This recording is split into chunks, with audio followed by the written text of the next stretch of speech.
former vice president of the European Parliament, Eva Kaili, and 3 other people have been charged and imprisoned in Belgium in connection to a corruption scandal that has rocked the EU. A couple of days ago, Belgian authorities announced they were investigating alleged claims of substantial money payments by a Gulf state to influence MEP decisions. European media have since claimed the state is Qatar, the current host of the World Cup. Kaili's arrest came just hours after other suspects were detained and 16 properties were searched by police.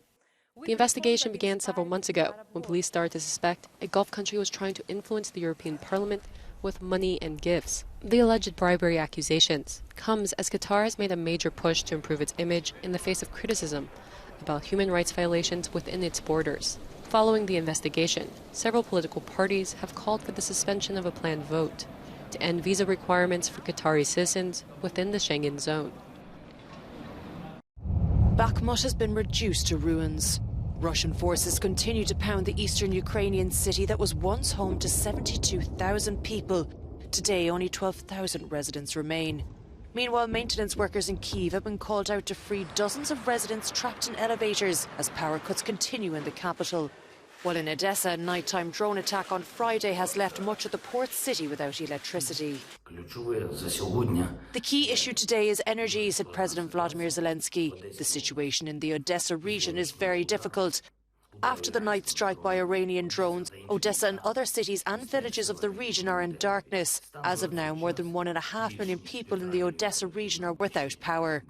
Those still living in the war-ravaged eastern city of Liman are expecting a harsh winter but say they are not going to give up. The city in the Donbass region recently returned to Ukrainian control after months of Russian occupation, but the fighting on the front line remains eerily close. After days at sea in terrible weather, 500 migrants have been taken in by Italy, a country that's taken a tough line on immigration in recent months. 2 charity ships were allowed to dock at ports in the south of the country, to the relief of those on board and those who have been waiting for them. We are a charity, and we are ready to provide support with food, clothing and personal life matters. We still do not know the exact issues yet. We know there are 261 people here, and we welcome them with open arms. Siamo a disposizione, non sappiamo quali sono le problematiche, sappiamo che sono 261 persone e siamo qui con le braccia aperte. The journey to Bari was tough for the refugees on board Humanity 1. Officials say they faced 3-metre-high waves and strong winds just to reach European shores with the hopes of a better life. The first to disembark were children, then 43 women. Turkish President Recep Tayyip Erdogan has signalled the upcoming presidential election in 2023 might be the last time he runs for presidency.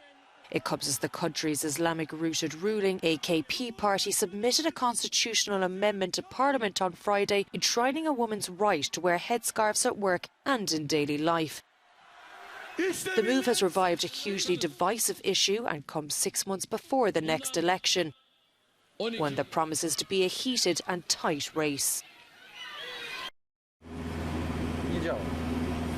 Construction has begun on one of the largest photovoltaic farms in Poland.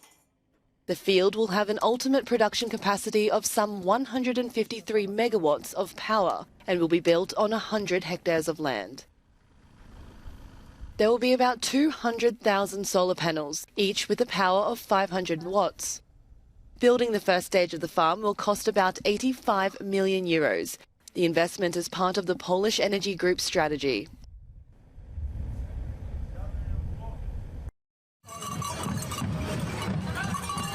Demons stroll through the streets of northern Italy on the lookout for naughty children. The haunting sight is part of an ancient Christmas-time tradition in the Alps, where people dress up as Krampus, a half-goat and half-demon monster that is a companion to Santa Claus. In this festival in Tarvisio, around 10,000 people gathered to watch the procession, which marks the start of the Christmas season. A period that will end with the witch Befana giving gifts to children in Italy on January 5th.